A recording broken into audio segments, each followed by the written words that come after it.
मेरे आज करीब करीब आधे साथी नए आए हुए हैं। तो वैसे तो बहुत अच्छा परिचय धर्म सर ने दिया है, सर बहुत बहुत धन्यवाद। लेकिन फिर भी मैं बता दूं भाई, परवीन राठी मेरा नाम है। पिछले 28 साल से उम्र कैद तो 14 साल की हो, डबल कट ली, ठीक है ना। 2 उम्र कैद काट चुका हूँ, यानी कि 28 साल हो गए भाई। 96 से मैं तिहाड़ जेल में नौकरी कर रहा हूँ। अभी मैं असिस्टेंट सुपरिटेंडेंट तिहाड़ जेल हूँ। और मशीन ज़्यादातर आदमियों के घर में हमारे यहाँ पे अगर कोई बिजनेस के प्रोस्पेक्ट से नहीं आया तो ज़्यादातर आती है किसी न किसी शारीरिक बीमारी के समाधान के रूप में। मेरे यहाँ पे भी इसी तरह समाधान के रूप में मशीन आई थी। भला हो कुलदीप राजपूत साहब का, सुनील साहब का और रोहित आर्यन साहब का, जिनके माध्यम से मेरे घर पर मशीन पहुंची। और यार इतने बड़े बड़े आदमियों के नाम लिए ऐसा सन्नाटा कर रहे भले आदमी, भगवान ने तो हाथ दे रखे।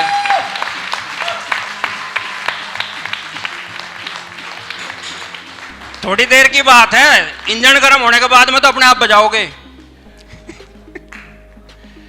ठीक है।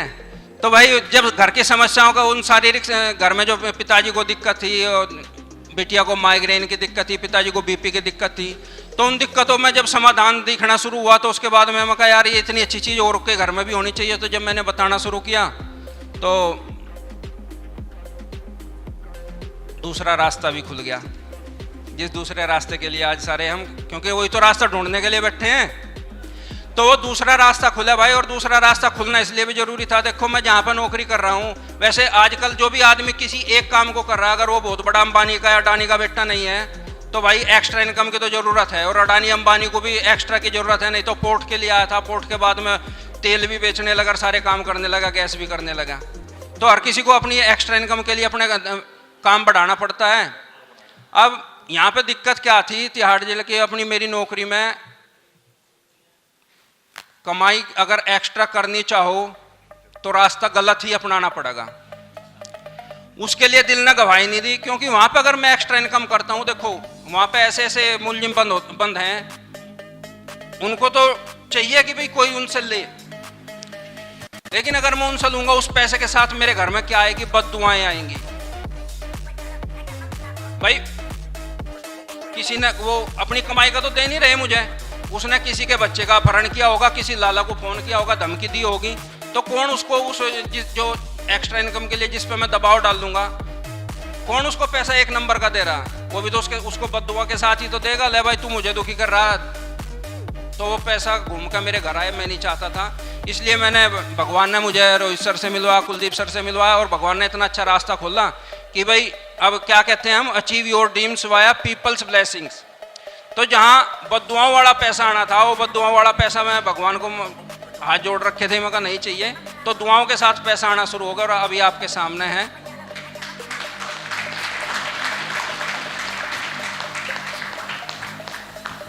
थोड़ी सी नकल कर लूं, चीटिंग है सब, इजाजत है? ये नया नया बुड्ढा होने पे पता नहीं चलता, चश्मा लगा। अच्छा देखो क्या है, रास्ता तो हमें ढूंढना पड़ेगा, अपने आप ही ढूंढना पड़ेगा। एक कहावत है ना, अटल बिहारी वाजपेयी जी की कविता भी है कि माना अंधेरा बहुत है, माना अंधेरा बहुत है, पर चिराग जलाना कहाँ मना है। भाई अंधेरा है तो चिराग जला लो, अंधेरा तो अपने आप चला जाएगा। अब यहाँ पे हम सारे आए हुए हैं, रोहित सर ने इतना बड़ा आयोजन करवाया है भाई, इतना अरेंजमेंट कराया है। क्यों कराया है? एक माहौल बनाने के लिए, कि जो नए बंदे आए हैं, जो पुराने हैं, उनको सबको एक माहौल का पता चले। और माहौल का हमारे जीवन में कितना बड़ा महत्व है। देखो हम संस्कृति से जुड़े हुए आदमी है, एक माहौल की बात है। महाभारत सबने देखा है, जयद्रथ वध था। जयद्रथ वध के टाइम पे क्या मामला था कि भाई अर्जुन ने कह दिया कि भाई अगर तेरा कलकाल ना काटा तो मैं खुद मर जाऊंगा। अब दूसरे पक्ष ने क्या करा, जयद्रथ को छिपा लिया कि भाई ठीक है कल छिपा लो, अर्जुन तो अपने आप ही मर जाएगा। अर्जुन मर गया तो पांडव हार गए। लेकिन चक्रधारी ने क्या चक्र रचा, दोपहर में ही शाम जैसा माहौल कर दिया, एक माहौल चेंज कर दिया ना। अब शाम जैसा माहौल हो गया, अंधेरे जैसा माहौल हो गया। अब वो दूसरा पक्ष ने सोचा भाई अब तो शाम होगी, बोल रहे कूदने लगा जयद्रथ बीच में निकल के, बोले अर्जुन दिन तो छिप गया, सूरज तो छिप गया, अब तू मर जा, मैं तो जिंदा रहूंगा। अब चक्रधारी ने क्या किया, चक्र हटा दिया, सूरज निकल गया, जयद्रथ क्या हुआ, निपट गया ना। तो भाई माहौल तो देखो चक्रधारी की तरह रोहित आर्यन साहब बहुत अच्छा बना रहे हैं। अभी हमारे और आपके ऊपर है कि हम उसको किस तरफ लेके जाते हैं। मैं देख रहा था यहाँ पे अभी इतने अच्छे अच्छे सेशन चल रहे थे, कुछ आदमी अभी भी बाहर अपना सिगरेट पीते घूम रहे। भाई सिगरेट ही पीनी थी यार, 4,500 रुपये क्यों खर्च करे थे, घर पे पी लेते ना। तो भाई आप सबकी मेहनत, आप सबके भविष्य को सुधारने के लिए, आप सबकी हालात को मतलब कि बिजनेस अच्छा चले उसके लिए इतना अच्छा माहौल बनाया गया है। तो प्लीज मेरी आपसे विनती रहेगी 2 दिन के लिए उस माहौल में अच्छी तरह ढलकर और उसमें जो भी आपको मिला एक तरीके से घोट कर पीने की कोशिश करो।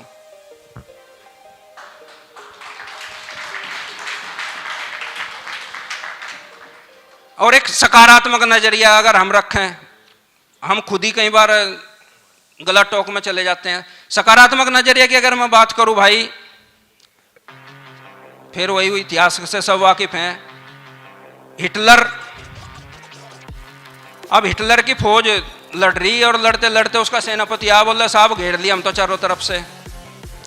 अब चारों तरफ से घेर लिया तो हिटलर ने कहा बोला अब जरूर जीतेंगे। अब सेनापति ने सोचा बोला ये तो गिरने के बाद में हिटलर का तो हिल गया मामला, भाई हम चारों तरफ से घिर रहे और ये कह रहा कि भाई अब जरूर जीतेंगे। बोला अब जरूर जीतेंगे। बोला जी कैसे? बोले यार पहले तो हमें एक ही तरफ दुश्मन था, ढूंढना पड़ता था कहाँ निशाना लगा के मारे हैं। अब तो जिधर को भी गोले तो चलाओगे उधर को दुश्मन के ऊपर जाकर पड़नी, तो आंख मीच के चलाओ।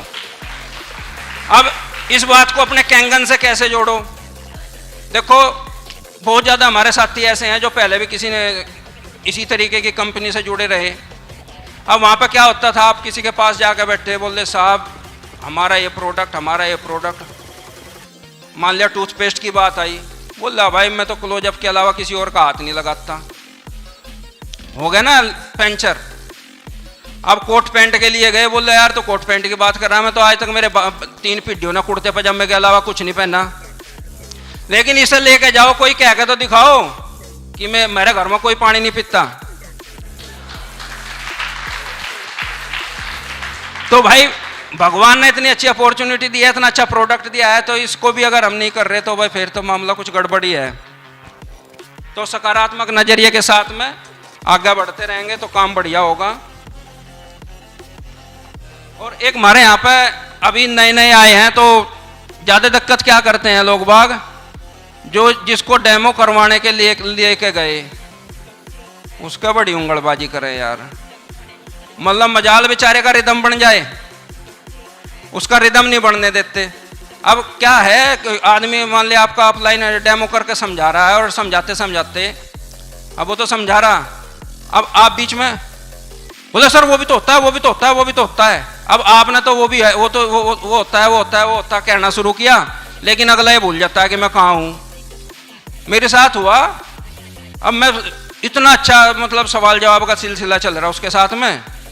अब नाम तो मैं नहीं लूंगा अपनी डाउनलाइन का, उसका बैठे बैठे के एकदम से पता नहीं क्या हुआ, उसका मोटर चल रही थी पानी की। अब सर्दी की बात, बोले सर एसी चला है, एसी चला है, एसी चला है कि एसी चला रखा क्या? अब हम दोनों ही भूल गए, जिसके घर जा रहे थे वो भी मैं भी, कि हम बात क्या कर रहे थे। मैं कहने लगा, मैं कहा यार महाराज तेरे एसी के चक्कर में हमारा भी दोनों का ही रिदम टूट गया। तो ये उंगलबाजी ठीक नहीं होती है। उंगलबाजी का मैं आपको बताऊं, रामलीला हो रही थी। अब रामलीला हो रही, रावण आया, रावण ने बेचारे ने पूरी तैयारी कर रखी। अब रावण बोला मैं लंकापति रावण। अब ऐसे करते ऐसे बोलते ही एक वो उंगलबाज नीचे बैठा था, बोला ओए रावण, ओए रावण। अब रावण ने सोचा भाई कुछ गड़बड़ होगी, बोला हाँ, बोले तेरा नाड़ा लटक रहा। अब बेचारा सारे डायलॉग भूल गया, रावण पर्दे के पीछे जाकर अपना नाड़ा नोड़ा ठीक करके फिर आ गया भाई। अब फिर उसने सारे डायलॉग दोबारा याद करके बोला मैं लंकापति रावण। अब वो तो उसका तो कीड़ा था। बोला ओए रमन। अब उसने सोचा इस बार फिर कुछ गड़बड़ रहेगी। बोला हाँ। बोला कर गया साढ़े नाड़ा भीतर।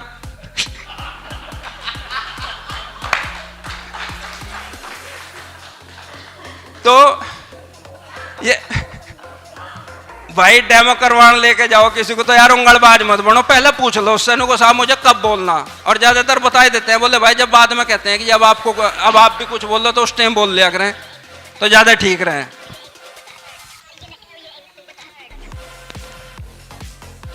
अच्छा एक हमें नहीं पता चलता, डाउनलाइन को फोन करो। बोला हाँ भाई, अरे यार आज का प्रोग्राम क्या है?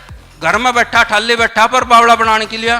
बोल रहे साहब आज का आपको क्या बताओ, बच्चे के एडमिशन के लिए वहां जाना था, उसकी फोटोकॉपी करानी थी, आज तो बहुत बिजी हूं। अब इस बात में ये बताओ वो इंसान खुद को बेवकूफ बना रहा या अपलाइन को बेवकूफ बना रहा? खुद को ना। अब बिना उदाहरण के तो मैं ये भी नहीं बताने का। अब गांव की बात है, गांव की सड़क में जब गांव पर में जो बसें चलती है उनमें छत पर भी आदमी बैठते हैं और नीचे भी। अब भाई ऐसी बस थी, बस में ऊपर आदमी बैठे, ऊपर से एक आदमी ने आवाज लगी, बोला ओए सुरेश। अब एक आदमी दूसरे आदमी ने नीचे से गर्दन निकाल ली, गर्दन निकालते ही उसने भप मारा उसके मुंह पे। अब एक और देख रहा था, बोला यार इसका तो दर्द, गर्दन लगते ही अपना मुंह पर लगवा के फिर भीतर बैठ गया। थोड़ी देर में फिर बोला ओए सुरेश। अब वो सुरेश करते ही फिर गर्दन बाहर निकालते ही उसने फिर मारा। अब ऐसा उसके साथ 6-7 बार हो लिया। अब एक समझदार बैठा था, बोला यार वो बार बार तुझे आवाज लगाता है और तू बाहर गर्दन निकालता है, वो तेरे मुंह पे धप मारता है और तू अंदर आ जाता है। बोला मैं साले का बेवकूफ बना रहा, मैं सुरेश थोड़ी, मैं तो रमेश हूं। तो अब यार भाई ऐसे, हाँ अच्छा कई चीजें ना जब आती है उनको निकाल दिया करो, जब ताली भी बजाने की आदत तो निकाल दो, नहीं तो बाद में मरोड़ा करती है।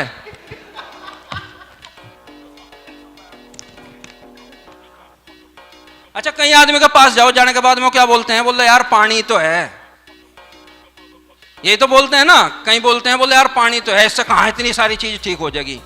भाई देखो चीज वही होती है, लेकिन उसका अगर स्वरूप बदल दिया जाए तो वो क्या बन सकती है? ठीक है ना। अब अखबार है, वो कागज है, ये कागज ही तो है। ये कागज खाली है तो इसकी कोई वैल्यू नहीं, इस पर कुछ लिख दिया तो इसकी बहुत वैल्यू, इस पर किसी के बड़ी हस्ती के साइन हो गए तो बहुत तगड़ी वैल्यू, लोग बाग फ्रेम करके लगवाएंगे। इसी कागज का अगर नोट छाप दिया तो और ज्यादा वैल्यू। भाई कागज ही तो है। अब 2000 का नोट पकड़ कर फाड़ के दिखाओ ना, कागज ही तो है। और अगर इसी कागज का कोई धार्मिक ग्रंथ बना दे तो इसकी पूजा भी की जाती है।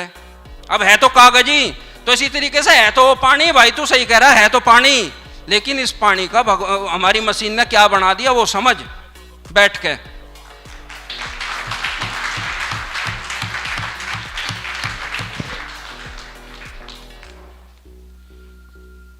अच्छा एक बात और, अभी शुरू में हमारे एक साथी ने भी कहा था, दीप्ति सर ने, कि कोई एक छोटा सा नुकसान हो जाओ नेटवर्क मार्केटिंग में खासकर, तो उसके बारे में बाद में सारी जिंदगी आदमी बोला यार रहने दे, 2000 की मैंने भी आईडी लगवाई थी। मतलब पूरी जिंदगी में चाहे उसने 2 करोड़ खो दी हो, लेकिन वो 2000 की कसक जो है ना वो सबसे तकड़ी रहती है।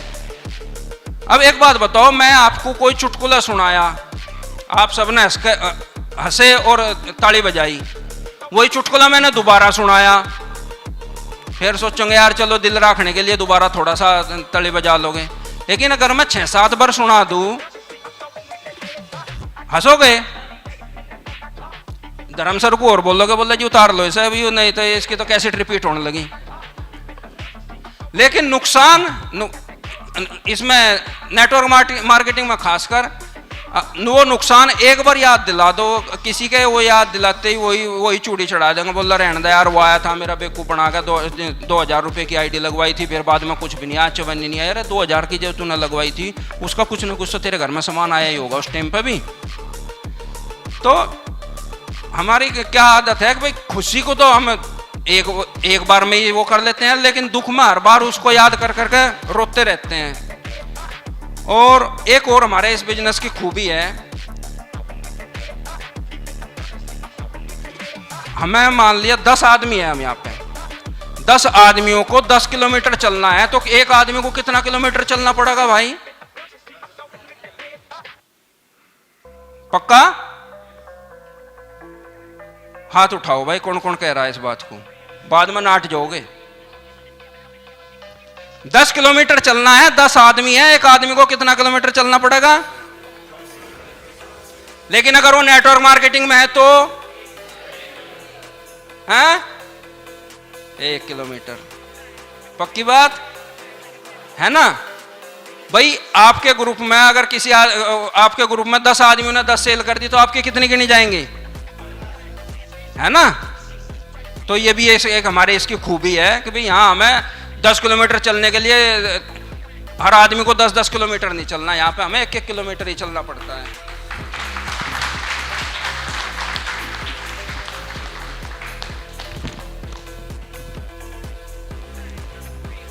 हाँ तो जल्दी खत्म कर दिया।